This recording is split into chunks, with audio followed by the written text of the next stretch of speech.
Daily ক্রিকেটকে দেওয়া একান্ত সাক্ষাৎকারে তামিম ইকবাল। একবার সিলেক্টর ও কোচের সঙ্গে বৈঠকে আমি প্রশ্ন করেছিলাম, একজন নির্দিষ্ট খেলোয়াড় কোনো পারফরম্যান্স ছাড়াই দলে কিভাবে জায়গা পেলেন।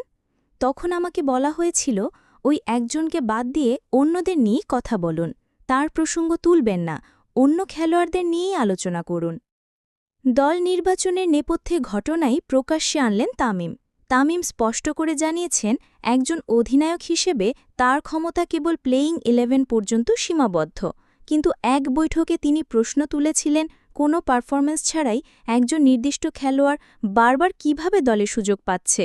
সেই প্রশ্নের জবাবে তাকে বলা হয়েছিল, ওই খেলোয়াড়কে বাদ দিয়ে অন্যদের নিয়ে আলোচনা করুন, তার প্রসঙ্গ তুলবেন না।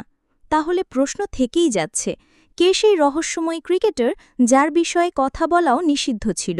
কেন তাকে বাদ দিয়ে বাকিদের নিয়ে আলোচনা করতে হলো?